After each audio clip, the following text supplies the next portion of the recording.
सभी को नमस्कार। आज आपके समक्ष एक ऐसा टॉपिक लेके हाजिर हूँ जो करीब करीब सभी प्रतियोगी परीक्षाओं के लिए महत्वपूर्ण है और विशेष रूप से यूपीएससी में इसका बड़ा पोर्शन है और आरपीएससी में आरएस के अंदर ये टॉपिक है, प्री के अंदर, और आरपीएससी की और भी जितनी परीक्षाएं हैं उनके सबके लिए महत्वपूर्ण है। काफ़ी सवाल इससे आते हैं। तो आज का टॉपिक है इकोलॉजी यानी पारिस्थितिकी। देखते हैं क्या होता है पारिस्थितिकी। पारिस्थितिकी शब्द से आप वाकिफ होंगे।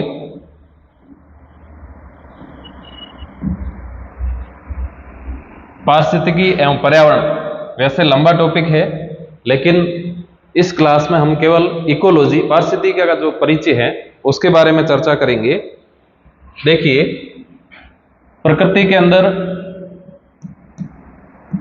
कोई जीव है और उसके चारों ओर उसका क्या है, पर्यावरण। तो जीव और उसका पर्यावरण, चारों ओर का जो आवरण होता है उसको हम पर्यावरण बोलते हैं। जीव और उसका जो पर्यावरण है उसका अध्ययन, जीव और उसके पर्यावरण के बीच जो संबंध है यानी उनके बीच जो अन्योन्य क्रिया है उनका जो अध्ययन हम करते हैं वो इकोलॉजी में करते हैं, पारिस्थितिकी के अंदर करते हैं। तो सीधे शब्दों में कहा जा सकता है विज्ञान की वह शाखा जिसमें जीव और उसके पर्यावरण के बीच संबंधों का अध्ययन किया जाता है उसको पारिस्थितिकी कहते हैं। जीव तथा पर्यावरण के मध्य पारस्परिक संबंधों को हम अन्योन्य क्रियाएं भी कहते हैं। कोई एक जीव है, माना कि ए नाम का जीव है और चारों ओर इसका क्या है, पर्यावरण। तो पर्यावरण जो है तो इसका जैविक और अजैविक कोई भी हो सकता है। पर्यावरण के अंदर दो प्रकार के घटक होते हैं, जैविक और अजैविक। तो कहने का मतलब यह है कि जो कोई जीव है उसके चारों ओर के पर्यावरण यानी जैविक घटकों और अजैविक घटकों के बीच जो संबंध है उन संबंधों का अध्ययन जिस शाखा के अंदर किया जाता है उसको हम पारिस्थितिकी या इकोलॉजी कहते हैं। सबसे पहले इकोलॉजी शब्द दिया है रिटर ने। रिटर नाम के विद्वान थे, उन्होंने पारिस्थितिकी शब्द दिया और इसकी व्याख्या की है अर्नेस्ट हैकल। अर्नेस्ट हैकल, कई बार छोटे क्वेश्चन पूछे जाते हैं छोटे एग्जाम के अंदर, तो ये दो तीन नाम हैं आपको याद रखने हैं। अर्नेस्ट हैकल, इन्होंने पारिस्थितिकी की व्याख्या की है, शब्द दिया है रिटर ने। और भारत में इकोलॉजी के अध्ययन का श्रेय प्रोफेसर रामदेव मिश्रा को जाता है। ध्यान दीजिए, प्रोफेसर रामदेव मिश्र जो है वो भारत में पारिस्थितिकी अध्ययन के जो है पितामह कहे जाते हैं। और अगर पारिस्थितिकी तंत्र शब्द की अगर बात करें, इकोसिस्टम की अगर बात करें, तो उसका श्रेय जाता है टेंसले को। पारिस्थितिकी तंत्र यानी इकोसिस्टम की अगर बात करें तो इकोसिस्टम शब्द दिया टेंसले ने। तो ये 3-4 तथ्यात्मक बातें थी, उसके बारे में हमने चर्चा की। आगे हम बढ़ते हैं। एक फ्लो चार्ट दे रखा, आप देख रहे हैं। सबसे पहले दे रखा है जीव। तो जीव आपको पता है पारिस्थितिकी तंत्र का महत्वपूर्ण घटक है जीव। एक एक करके हम सबको समझेंगे। जब एक ही प्रजाति के जीव इकट्ठा होते हैं या एक साथ होते हैं तो हम उसको कहते हैं समष्टि। तो पारिस्थितिकी जीव से समष्टि, और बहुत सारी समष्टियां एक साथ होती हैं तो वो होता है समुदाय, और समुदाय से बनता है पारिस्थितिकी तंत्र। बहुत सारे समुदाय होते हैं तो एक पारिस्थितिकी तंत्र बनता है, एक भौगोलिक क्षेत्र जिसमें बहुत सारे समुदाय एक साथ अन्योन्य क्रियाओं के साथ रहते हैं, तो हम उसको कहते हैं पारिस्थितिकी तंत्र। और पारिस्थितिकी तंत्र से बनते हैं बायोम, और बायोम से बनता है हमारा जीव मंडल। ये ठीक उसी प्रकार है जिस प्रकार से एक कोशिका होती है, कोशिका मिलती है तो ऊतक बनते हैं, ऊतक से अंग बनते हैं, अंग से अंग तंत्र बनते हैं, अंग तंत्र से शरीर बनता है। इसी प्रकार देखिए जीव, जीवों से समष्टि, समष्टि से समुदाय, समुदाय से पारिस्थितिकी, पारिस्थितिकी से पारिस्थितिकी तंत्र, पारिस्थितिकी तंत्र से बायोम, बायोम से आपका बनता है जीव मंडल। आगे बढ़ते हैं, सबसे पहले देखते हैं समष्टि क्या है। तो समष्टि का सीधा सा अर्थ है किसी, पहले जीव के बारे में समझ ले, जीव के बारे में शायद आपको नहीं बताया, हाँ यहां लिखा हुआ है जीव, तो जीव के बारे में देख लें। तो जीव के बारे में आप सब लोग जानते हैं, जीव पारिस्थितिकी तंत्र की इकाई है, याद रखना, पारिस्थितिकी तंत्र के अध्ययन की इकाई है। पारिस्थितिकी तंत्र के अध्ययन की इकाई जीव है। अब जीव कोई भी हो सकता है, चाहे वो एक कोशी के हो, चाहे बहुकोशी के हो, और इसका निश्चित जीवन काल होता है। एक इसकी विशेषता क्या है, हर जीव का क्या होता है, निश्चित जीवन काल। उसके बाद हम देखते हैं समष्टि। समष्टि का मतलब यह है कोई एक क्षेत्र है, माना कि ए नाम का कोई एक क्षेत्र है, ये इलाका है, किसी एक निश्चित क्षेत्र में पाए जाने वाले जीवों की संख्या को समष्टि कहते हैं। ध्यान दीजिए, कोई एक निश्चित क्षेत्र है, उसमें पाए जाने वाले जीवों की संख्या को हम कहते हैं समष्टि। अब है प्रजाति। प्रजाति का सीधा सा अर्थ यह है, जैसे मानव अपने आप में एक प्रजाति है, हम सब जानते हैं मानव को हम होमो सेपियंस नाम की प्रजाति के नाम से जाना जाता है। हिरण अपने आप में प्रजाति है। तो थोड़ा सा हम लोग इसके बारे में सोचेंगे तो अपने आप ध्यान में आएगा कि प्रजाति की क्या विशेषता होती है। देखिए, एक तो प्रजाति के अंदर क्या होगा, इनकी जो है शारीरिक संगठन, ध्यान दीजिए, शारीरिक संगठन एक जैसा हो, आनुवांशिकता, आनुवांशिक गुण एक जैसे हो, और आपस में यानी परस्पर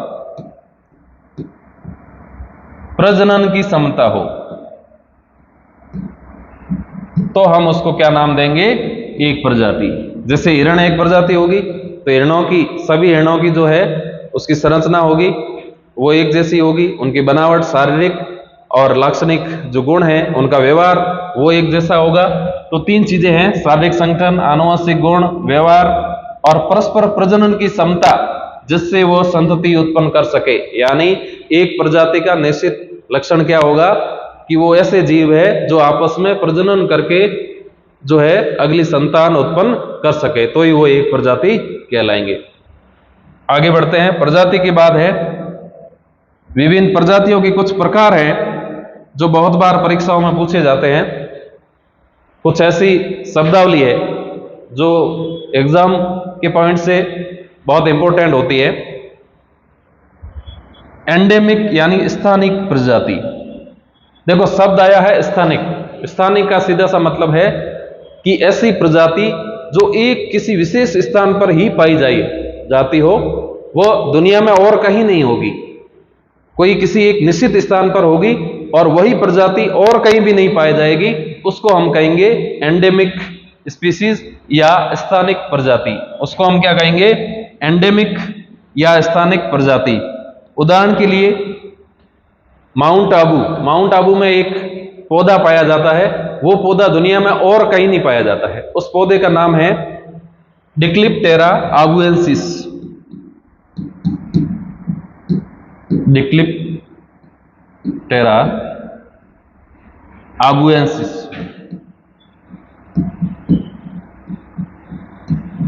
तो ये एक उदाहरण हो गया एंडेमिक स्पीसीज का, स्थानिक प्रजाति का उदाहरण हो गया। ऐसे बहुत सारे उदाहरण हो सकते हैं, जैसे कीवी। कीवी एक पक्षी होता है, यह पाया जाता है न्यूजीलैंड, तो ये स्थानिक प्रजाति हो गया। शेर पूंछ वाला बंदर, शेर जैसी पूंछ वाला बंदर, ये एक स्थानिक प्रजाति का उदाहरण है। ये पाया जाएगा पश्चिमी घाट में, केवल पश्चिमी घाट में वहीं पाया जाता है। तो लॉयन टेल्ड मंकी, शेर पूंछ वाला बंदर। इसी प्रकार नीलगिरी तहर, नीलगिरी तहर भी एक स्थानिक प्रजाति। ऐसे सैकड़ों हजारों उदाहरण हो सकते हैं। कुल मिला के स्थानिक प्रजाति का सीधा सा अर्थ यही है कि वो ऐसी प्रजाति जो दुनिया में किसी निश्चित क्षेत्र में ही पाई जाती हो और कहीं भी नहीं हो, तो हम उसको स्थानिक प्रजाति कहते हैं। आगे बढ़ते हैं। की स्टोन प्रजाति। देखो शब्द है की स्टोन, इसका मतलब इसका महत्वपूर्ण स्थान है पारिस्थितिकी तंत्र में। ऐसी प्रजाति जिसका पारिस्थितिकी तंत्र में महत्वपूर्ण स्थान हो, महत्वपूर्ण स्थान यानी ऐसी प्रजाति अगर इसकी संख्या कम पड़ गई तो पूरी पारिस्थितिकी संतुलन में जो है गड़बड़ हो जाएगा, यानी पारिस्थितिकी असंतुलन हो जाएगा। ऐसी प्रजाति जो पारिस्थितिकी तंत्र के लिए क्या हो, महत्वपूर्ण हो और उसकी कमी से पारिस्थितिकी तंत्र में असंतुलन का डर रहता है, उसको हम की स्टोन प्रजाति कहते हैं। जैसे टाइगर है तो बाघ एक हो गया, की स्टोन प्रजाति का एक एग्जाम्पल हो गया। आगे बढ़ते हैं। इंडिकेटर प्रजाति। इंडिकेटर में हम सब लोग समझते हैं ये प्रदर्शक है, किसी न किसी का संकेतक है, संकेत देती है। कुछ ऐसी प्रजातियां होती है जो पर्यावरण के प्रति संवेदनशील होती है। ये जो इंडिकेटर प्रजाति होती है ये पर्यावरण परिवर्तन के प्रति संवेदनशील होती है। जहां कहीं भी पर्यावरण परिवर्तन अगर होता है तो पर्यावरण परिवर्तन के प्रति क्या होती है, संवेदनशील। पर्यावरण परिवर्तन के प्रति संवेदनशील होती है। यानी अगर कहीं पर्यावरण के अंदर प्रतिकूल परिवर्तन हो रहा है तो ये प्रजाति जो है प्रदर्शित करेगी, यानी ये प्रजाति या तो कम बढ़ जाएगी या अचानक से बढ़ जाएगी, यानी ऐसा कोई संकेत देगी जिससे हमें पता चल जाएगा कि पर्यावरण में परिवर्तन हो रहा है। तो इसके उदाहरण हैं, कुछ जीवाणु होते हैं। इसी प्रकार लाइकेन इसका उदाहरण है। लाइकेन हम सब जानते हैं, लाइकेन क्या है, कवक प्लस शैवाल। कवक प्लस शैवाल से बनता है लाइकेन। जहां कहीं भी लाइकेन की जो है मात्रा में कहीं वृद्धि देखी जा रही है या कमी देखी जा रही है तो निश्चित तौर पे वो पर्यावरण में होने वाले परिवर्तन का सूचक है। इसी प्रकार जैसे माना कि कोई तालाब है, उस तालाब में अचानक जो है शैवाल की मात्रा बढ़ रही है, तो इसका सीधा सा अर्थ है कि उस तालाब के अंदर जो है प्रदूषकों की मात्रा, यानी प्रदूषक जो खाद के रूप में आ रहे वो ज्यादा आ रहे, इसलिए वो शैवाल बढ़ गया। तो वो भी एक तरीके से क्या होगी, इंडिकेटर स्पीसीज होगी। वो उसका जो है परिवर्तन का संकेत देती है। तो लाइकेन है, शैवाल है, जीवाणु है, कुछ कवक जातियां हैं, ये पर्यावरण प्रदूषण की स्थिति में, जैसे ये लिखा गया है कि शैवाल जो है सबसे पहले पर्यावरण प्रदूषण की स्थिति में सबसे पहले नष्ट हो गई, यानी उसकी संख्या कम बढ़ गई। तो इससे हमें संकेत मिल गया कि परिवर्तन हो रहा है। आगे बढ़ते हैं। अम्ब्रेला प्रजाति। अम्ब्रेला प्रजाति, अम्ब्रेला का मतलब सीधा सा अर्थ होता है छाता, यानी ये ऐसी प्रजातियां हैं जिनके संरक्षण का यदि प्रयास करें तो ऑटोमेटिकली दूसरी प्रजातियां अपने आप संरक्षित हो जाएगी। देखिए कैसे होता है। अम्ब्रेला प्रजाति किस प्रकार से काम करती है।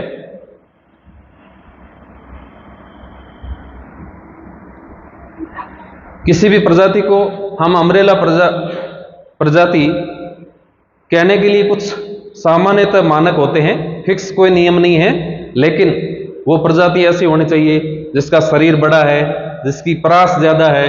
परास ज्यादा होने का मतलब है कि उसका आवास बड़ा है और दूसरी जो प्रजातियां हैं उस पर ज्यादा निर्भर है।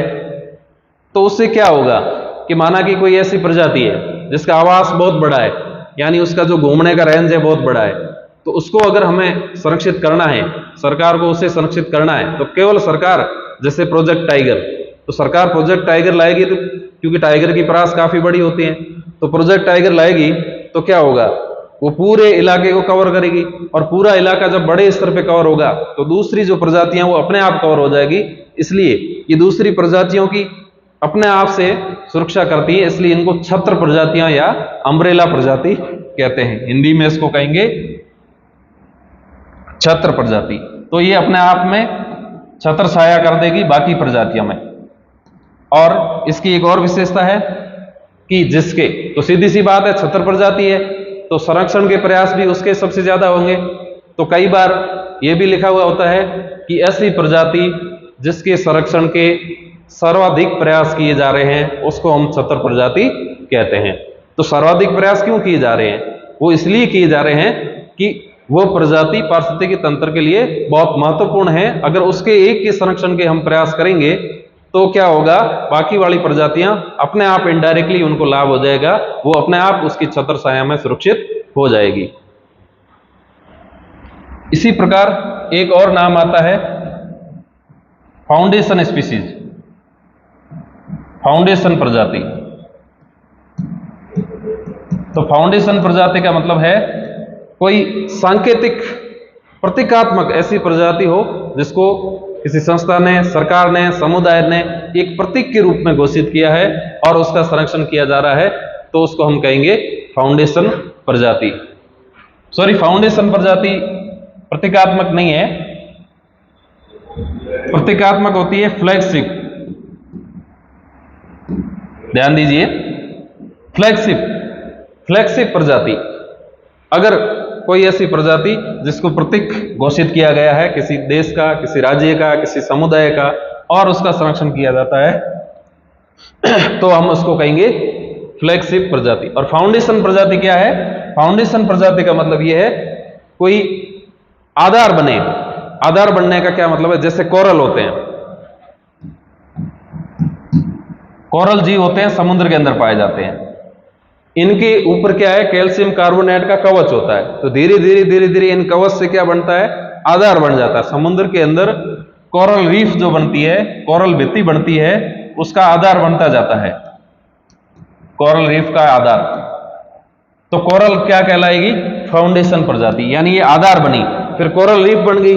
अब रीफ बनने के बाद हो सकता है बहुत सारे जीव उसके ऊपर, रीफ ऊपर आ गई समुद्री पानी से, पेड़ पौधे हो गए, बहुत सारे जीव हो गए। तो यहां पे कोरल ने क्या किया है? फाउंडेशन का काम किया, इसलिए ये फाउंडेशन प्रजाति कहलाएगी। और फ्लैगशिप किसको कहेंगे? ऐसी प्रजाति जो प्रतीकात्मक रूप से है, जो सांकेतिक रूप से है और उसका फिर संरक्षण किया जाता है।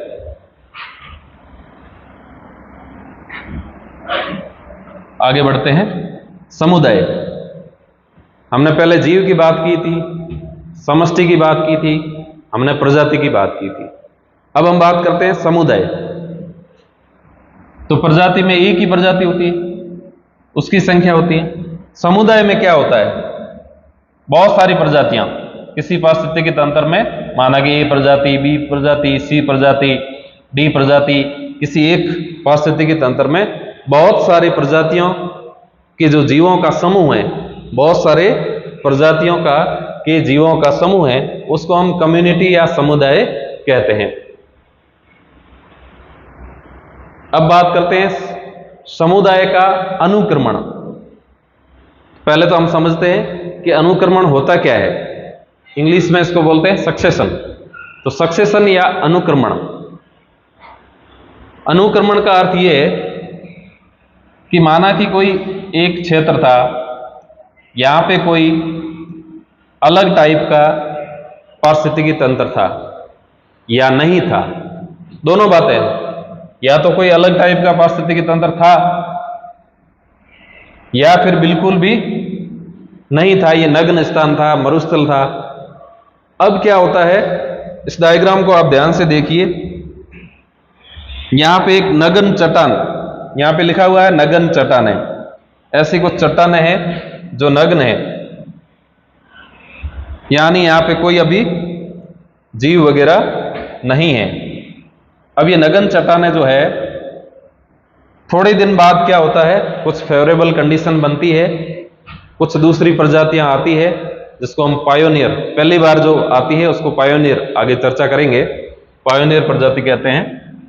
तो माना कि यहां पर लाइकेन हो गए, पहले नग्न चट्टान थी, फिर धीरे धीरे जो है कुछ ऐसी कंडीशन बनी और लाइकेन की जो है कवक और शैवाल साथ में होता है उसको हम कहते हैं लाइकेन। तो लाइकेन होने लगे।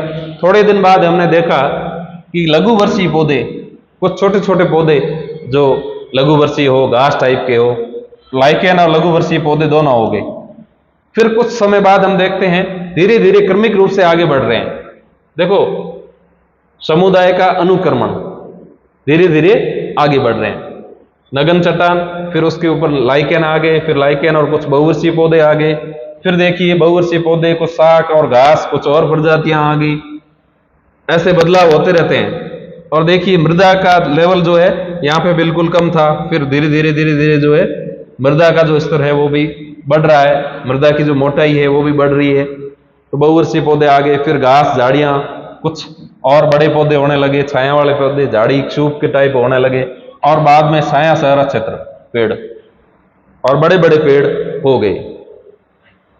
अब देखिए यहां से लेकर यहां तक ये पूरा परिवर्तन हुआ है। तो अग्रणी अवस्था यहां लिखा हुआ है, ये परिवर्तन की शुरुआती अवस्थाएं, ये मध्य की अवस्थाएं, और ये चरमोत्कर्ष अवस्थाएं। चरमोत्कर्ष अवस्थाएं क्यों कहा?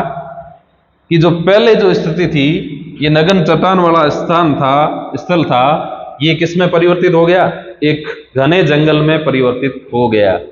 इस पूरी घटना को हम कहेंगे अनुक्रमण, यानी एक प्रकार का जो पारिस्थितिक तंत्र था वो जो है दूसरे प्रकार में बदल गया, और बीच के जो भी क्रम है ये अस्थायी है। बीच में जितनी भी घटनाएं हुई वो अस्थायी है, लेकिन जो चरमोत्कर्ष अवस्था है ये स्थायी रहेगी।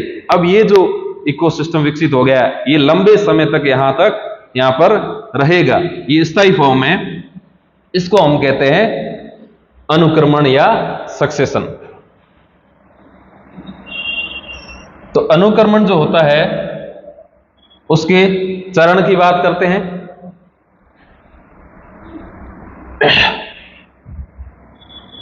तो अनुक्रमण के चरण, हाँ ध्यान दीजिए, इसमें एक दो चीजें और बतानी थी।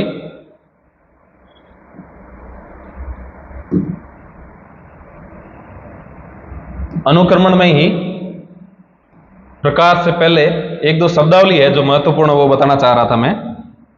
एक तो होता है पायोनियर प्रजाति। पायोनियर प्रजाति, हमने जब अनुक्रमण देखा सबसे पहले हमने देखा था कि एक नगन चट्टान थी और उस चट्टान पर कोई पारिस्थितिकी तंत्र नहीं था, लेकिन सबसे पहले एक प्रजाति आई जिसका उदाहरण लाइकेन नाम की एक प्रजाति आई। देखिए ध्यान से, फिर अलग अलग प्रजातियां आती गई इसके मध्य अवस्था में, इसके क्रमक चलते रहे और लास्ट में घना जंगल विकसित हो गया था। जंगल विकसित हो गया था। अब देखो बहुत टाइम लगा होगा, पहली प्रजाति आई है, फिर बीच में और परिवर्तन होते गए, अन्य प्रजातियां आती गई और लास्ट में ये स्थायी पारितंत्र बन गया, ये स्थायी फॉर्म में आ गया। पहले कोई भी परिवर्तन था, स्थायी नहीं था, अस्थायी था। तो किसी भी पारिस्थितिकी तंत्र में जो प्रजाति सबसे पहले आती है, यानी अनुक्रमण की जो प्रक्रिया है इसमें सबसे पहले अनुक्रमण की प्रक्रिया में सर्वप्रथम आने वाली प्रजाति, पहले आने वाला जो वीर पुरुष है उसको हमने क्या कहा? पायोनियर। वो प्रजाति कहलाएगी पायोनियर, आने वाली प्रजाति, उसको हमने कहा पायोनियर प्रजाति। और ये है लास्ट में जो है उसको हम कहेंगे चरम। लास्ट में जो स्थायी फॉर्म में जब जो प्रजाति लास्ट में अस्तित्व अपना रखा, उसने अपने आप को सरवाइव किया, उसको हम कहेंगे चरम प्रजाति। तो ध्यान दीजिए, दो शब्द आए, एक पायोनियर प्रजाति और एक चरम प्रजाति। पायोनियर प्रजाति किसको कहेंगे? जो अनुक्रमण की प्रक्रिया में जो प्रजाति सबसे पहले आई थी वो है पायोनियर, और सबसे लास्ट में जो स्थायी फॉर्म में मौजूद थी उसको हमने कहा चरम प्रजाति। और बीच की प्रजातियां होते हैं वो ये सारे माध्यक होते हैं बीच के अंदर, सेरे कहते हैं इसको, सेरल इंग्लिश में कहते हैं सेरल। ये माध्य के बीच की जो है प्रजातियां हैं। अनुक्रमण के चरण, यानी जो अभी हमने सक्सेशन पढ़ा, इसके जो चरण हैं उनके नाम भी कई बार एग्जाम के अंदर पूछ लिए जाते हैं कि इनका सही सीक्वेंस क्या है। तो सबसे पहले क्या होगा, न्यूडेशन, आच्छादन, यानी कोई भी पारिस्थितिकी तंत्र बनेगा, शुरू होगा नया, तो उससे पहले उसके लिए क्या होना चाहिए, आच्छादन, यानी नग्न स्थान प्राप्त होना। न्यूडेशन का मतलब है खाली जगह प्राप्त होना, उसको कहीं न कहीं स्थान मिले शुरुआती। फिर क्या होगा, प्रवासन, माइग्रेशन, माना कि कोई एक, अभी हमने जैसे उदाहरण पढ़ा था नग्न चट्टान या मरुस्थल, खाली मरुस्थल था, यह आच्छादन की प्रक्रिया द्वारा खाली मरुस्थल था। अब क्या हो गया, प्रवासन, कोई दूसरी प्रजाति थी वो प्रवासी के रूप में यहां पर आ गई, जैसे लास्ट एग्जांपल हमने पढ़ा था लाइकेन, तो वो प्रजाति यहां पर आ गई, उसका हो गया क्या, प्रवासन। फिर ये क्या होगी, प्रजाति आई, फिर इसका यहाँ स्थायित्व होगा, स्थापन, ये अपने आप को स्थायी करेगी, यहां पर जड़ें जमाएगी। तब तक क्या होगा, कुछ और प्रजातियां आ जाएगी, तो उनके बीच क्या क्रिएट होगा, कंपटीशन। दूसरी प्रजाति आएगी, सीधी सी बात है, उनके बीच में क्या होगा, प्रतिस्पर्धा होगा, कंपटीशन होना लाजमी है। तो प्रतिस्पर्धा हुई, प्रतिस्पर्धा से प्रतिक्रिया, इसको कहेंगे प्रतिक्रिया, रिएक्शन यानी प्रतिक्रिया। तो प्रतिस्पर्धा जब होगी तो अंदर जो है प्रतिक्रिया होगी, हर प्रजाति की प्रतिक्रिया होगी। अब इस प्रतिक्रिया के फलस्वरूप जिसकी प्रतिक्रिया उचित होगी उसका क्या हो जाएगा, स्थायित्व। हम सब पढ़ते हैं कि जो योग्य होगा, जिसकी प्रतिक्रिया सही होगी, उसका क्या हो जाएगा, स्थायित्व हो जाएगा। हम योग्यतम की उत्तरजीविता पढ़ते हैं, डार्विन का सिद्धांत हमने पढ़ा है, सर्वाइवल ऑफ फिटेस्ट। वो क्या कहता है, इस दुनिया के अंदर जो अपने आप को फिट कर देगा, अपने आप को परिस्थितियों के अनुकूल जो ढाल देगा वो फिट हो जाएगा, बाकी वाला कंपटीशन से बाहर हो जाएगा। तो प्रतिक्रिया के फलस्वरूप जिसने उचित प्रतिक्रिया की उसका क्या हो जाएगा, स्थायित्व, और इसको हम चरम प्रजाति के रूप में जानते हैं। स्थायित्व यानी अनुक्रमण की प्रक्रिया यहाँ पे रुक जाएगी, पूर्ण हो जाएगी, और चरम प्रजाति जो है वो लंबे समय के लिए एक पारिस्थितिकी तंत्र के रूप में रहेगी। आगे बढ़ते हैं। अनुक्रमण के कारण, यानी सक्सेशन के कारण क्या हो सकते हैं। तो कारण है, पहला कारण है जैविक कारण। ध्यान से देखिए, थोड़ा त्रुटिपूर्ण लिखा हुआ है, नैतिक नहीं, जैविक कारण। जैविक कारण, जैविक कारण मतलब जीवों से संबंधित है। कोई ऐसा कारण, प्रजातियों का अपने अंदर जो उपापचयी प्रक्रियाएं होती है जीवों के अंदर, उन कारणों से जो है अनुक्रमण हो जाए, कोई बदलाव हो जाए। ठीक है, माना कि पहले कोई इकोसिस्टम विकसित था, लेकिन उनकी ऐसी प्रक्रिया हुई जीवों के अंदर, वो बिल्कुल नष्ट हो गया, तो सक्सेशन को बुलावा देंगे, सीधी सी बात है। पहले वाली नष्ट होगी तो द्वितीय प्रकार का जो है वो अनुक्रमण होगा।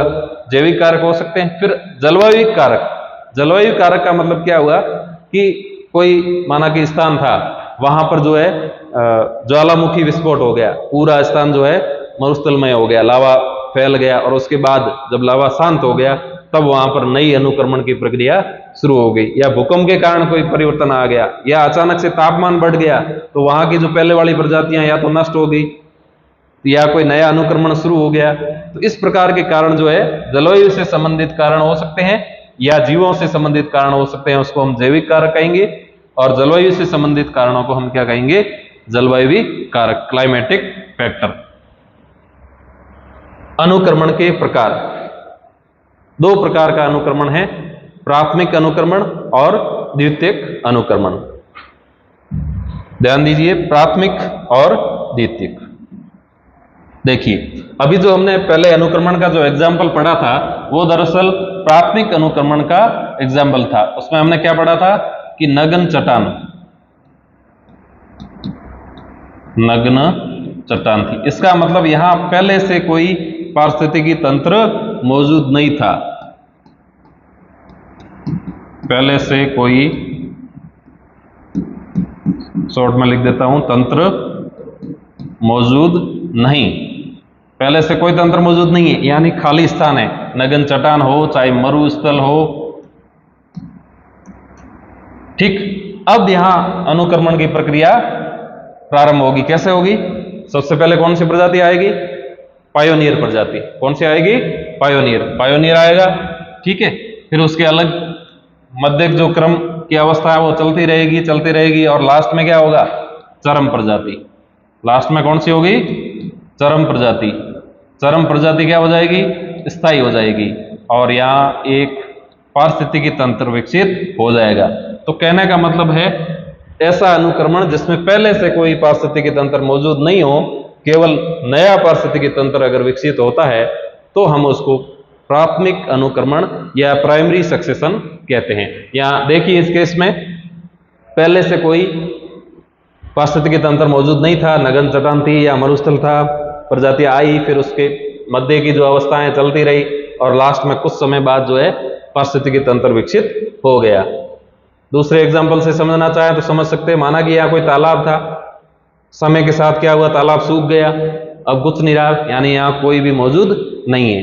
लेकिन तालाब का जो थोड़ा थोड़ा पानी था उस दौरान कोई घास वगैरह ऐसे उगे, बाद में बड़े पौधे होते गए, बड़ा तालाब का क्षेत्र था, बड़े पौधे हुए तो और जानवर भी आ गए, और भी बड़े पेड़ हो गए, और धीरे धीरे ये जंगल में तब्दील हो गया। तो यानी पहले खाली स्थान था और पारिस्थितिकी तंत्र नया विकसित हो गया। तो हम इसको क्या कहेंगे? प्राथमिक अनुक्रमण या प्राइमरी सक्सेशन। अब हम बात करते हैं द्वितीयक।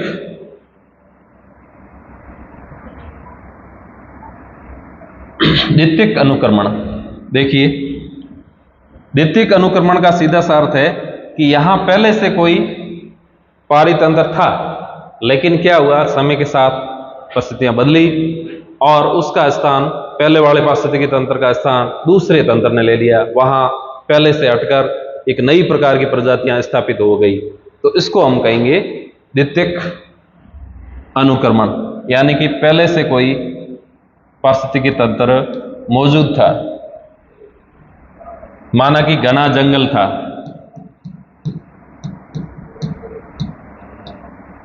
पारिस्थितिकी तंत्र मौजूद था, परिस्थितियां चेंज होगी, चाहे जैविक कारक हो चाहे जलवायु कारक हो, दोनों प्रकार के कोई भी कारक हो सकते हैं। अब कारक बदलने से क्या हुआ?